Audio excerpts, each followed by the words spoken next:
تم سے اللہ کی قسم لے کر پختہ اقرار لیا ہے، یعنی یہ وعدہ لیا ہے کہ واپسی میں بنیامین کو ضرور ساتھ لاؤ گے۔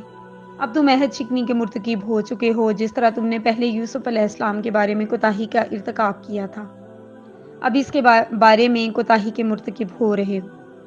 بس اب میں تو مصر سے نہیں جاؤں گا، بلکہ یہیں ٹھہرا رہوں گا، حتیٰ کہ والد صاحب خود مجھے اپنے پاس آنے کی اجازت دیں، یا اللہ تعالیٰ میرے اس معاملے کا فیصلہ کر دے۔ پھر اس نے کہا، تم سب والد صاحب کی خدمت میں واپس جاؤ اور کہو کہ ابا جان آپ کے بیٹے نے چوری کی ہے، یعنی انہیں وہ بات بتاؤ جو ظاہری طور پر تمہارے مشاہدے میں آئی ہے، اور کہنا آپ اس شہر کے لوگوں سے دریافت فرما لیں جہاں ہم تھے، اور اس قافلے سے بھی پوچھ لیں جس کے ساتھ ہم آئے تھے، اور یقیناً ہم سچے ہیں۔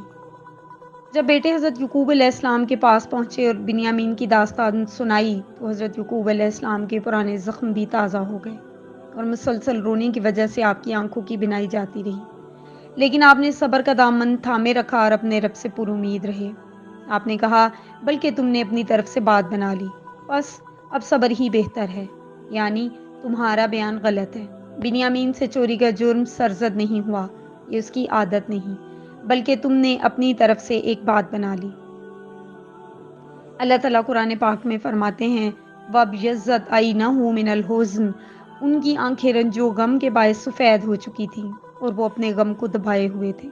ان کے بیٹے ان کو طعنہ دینے لگے کہ واللہ آپ ہمیشہ یوسف کی یاد میں ہی لگے رہیں گے، یہاں تک کہ گھل جائیں یا ختم ہو جائیں، یعنی اگر آپ اسی طرح یوسف کو یاد کرتے رہے تو آپ کا جسم لاغر ہو جائے گا اور قوت ختم ہو جائے گی۔ اس پر یعقوب علیہ السلام کہنے لگے کہ میں نے تم سے تو کوئی شکایت نہیں کی، میں اپنی پریشانیاں، اپنے شکوے، اپنی تکلیفیں اپنے رب کو بتاتا ہوں۔ فرمانے لگے، انما اشکو بثی وحزنی الی اللہ واعلموا من اللہ ما لا تعلمون، میں نے تو اپنی پریشانیوں اور رنج کی فریاد اللہ ہی سے کی ہے، مجھے اللہ کی طرف سے وہ باتیں معلوم ہیں جو تم نہیں جانتے۔ اب کچھ وقت گزرا اور لایا ہوا غلہ بھی ختم ہو گیا۔ اب یوسف علیہ السلام کے بھائیوں کو مزید غلے کی ضرورت پیش آئی، لیکن اس دفعہ ان کے پاس کچھ بھی نہیں تھا۔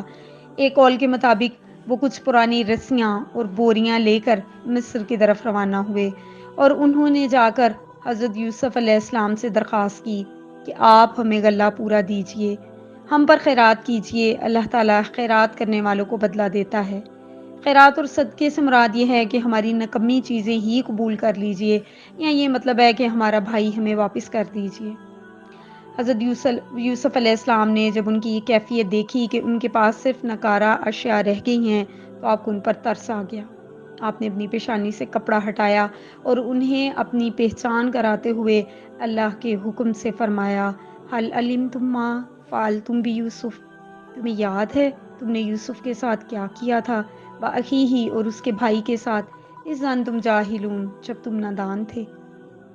انہوں نے خیرت کے عالم میں جب حضرت یوسف علیہ السلام کو دیکھا تو پہچان گئے کہ واقعی یہی یوسف ہے۔ وہ اپنے اعمال کے اوپر پشیمان ہوئے اور معافی کے طلبگار ہوئے۔ حضرت یوسف علیہ السلام نے انہیں معاف کر دیا اور کہا کہ واپس جاؤ اور اپنے اہل و عیال کو یہاں لے کر آؤ۔ اس پر بھائیوں نے بتایا کہ آپ کے والد آپ کے غم میں نبینا ہو چکے ہیں۔ حضرت یوسف علیہ السلام نے انہیں اپنی قمیض دیتے ہوئے فرمایا کہ اسے لے جا کر والد صاحب کی آنکھوں پر رکھو، ان کی جو بصارت ختم ہو گئی ہے وہ اللہ کے حکم سے واپس آ جائے گی۔ حضرت عبداللہ بن عباس رضی اللہ عنہ بیان کرتے ہیں کہ جب قافلہ روانہ ہوا تو ایک ہوا چلی جس سے یوسف علیہ السلام کی قمیض کی خوشبو حضرت یعقوب علیہ السلام تک پہنچ گئی۔ تب آپ نے فرمایا، مجھے تو یوسف کی خوشبو آ رہی ہے۔ آپ کو 3 دن کے فاصلے سے یہ خوشبو محسوس ہوئی۔ اس کے بعد بھائی حضرت یعقوب علیہ السلام کے پاس آئے اور کہنے لگے کہ آپ کے لیے ہم ایک خوشخبری لائے ہیں۔ انہوں نے یہ کرتا حضرت یعقوب علیہ السلام کے چہرے پر ڈالا جس سے آپ بینا ہو گئے۔ اس سے پہلے وہ یعقوب علیہ السلام کو طعنے دیتے تھے، لیکن جب انہوں نے بینائی واپس آتے ہوئے دیکھی تو فوراً سے معافی کے لیے جھک گئے۔ حضرت یعقوب علیہ السلام نے کہا، میں نے تمہیں کہا تھا نا، جو باتیں میں جانتا ہوں اللہ کی طرف سے وہ تم نہیں جانتے۔ حضرت یعقوب علیہ السلام اپنے اہل و عیال کو لے کر مصر پہنچے تو حضرت یوسف علیہ السلام کی ملاقات کے وقت سب نے انہیں سجدہ کیا اور اس خواب کی تعبیر مکمل ہوئی جو یوسف علیہ السلام نے بچپن میں دیکھا تھا۔ ایک قول کے مطابق یہ ملاقات مصر سے باہر خیموں میں ہوئی۔ پھر جب وہ شہر کے دروازے پر پہنچے تو آپ نے یہ بات فرمائی، ادخلو، داخل ہو جاؤ، یعنی اس پاک شہر میں داخل ہو جاؤ، رہائش اختیار کرو اور اپنی زندگی کو اچھے سے گزارو۔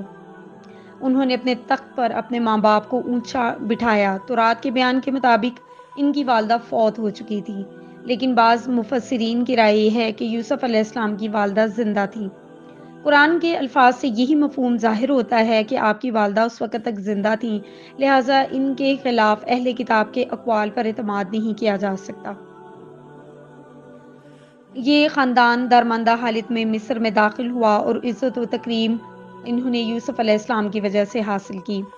پھر ایک وقت آیا کہ حضرت یعقوب علیہ السلام وفات پانے لگے تو قرآن پاک میں اس چیز کو یوں اللہ رب العزت کی ذات نے بیان کیا، بھلا جس وقت یعقوب علیہ السلام وفات پانے لگے تو تم اس وقت موجود تھے۔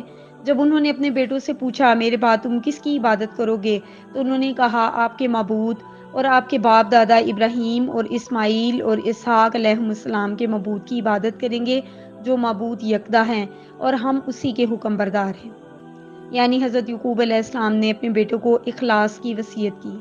اخلاص سے مراد وہ خالص دین اسلام ہے جسے انبیاء اکرام علیہم السلام اللہ کی طرف سے لے کر مبعوث ہوئے۔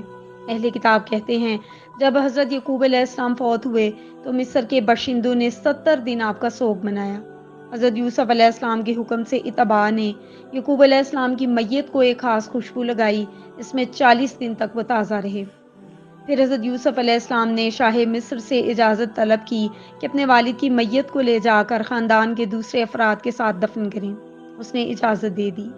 آپ کے ساتھ مصر کے سردار اور بزرگ بھی روانہ ہوئے۔ آپ نے خبرون پہنچ کر آپ کو اس غار میں دفن کیا جو حضرت ابراہیم علیہ السلام نے ایک حبشی غلام سے خریدا تھا۔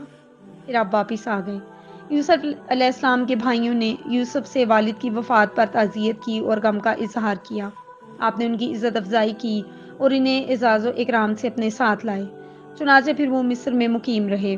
پھر جب حضرت یوسف علیہ السلام کی وفات کا وقت آیا تو آپ نے وصیت کی کہ جب وہ لوگ مصر سے نکلیں تو ان کی میت کو ساتھ لے جا کر آباء اکرام کے ساتھ دفن کریں۔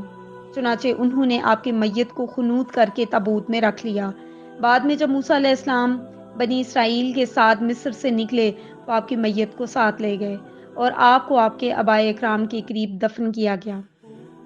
اہل کتاب کے قول کے مطابق یوسف علیہ السلام 110 سال کی عمر میں فوت ہوئے۔ اللہم اجعلنا من اہل القرآن الذین هم اہلک و خاصتک یا ذا الجلال والاکرام۔ سبحانک اللہم و بحمدک اشہد ان لا الہ الا انت استغفرک و اتوب الیک۔ السلام علیکم ورحمۃ اللہ وبرکاتہ۔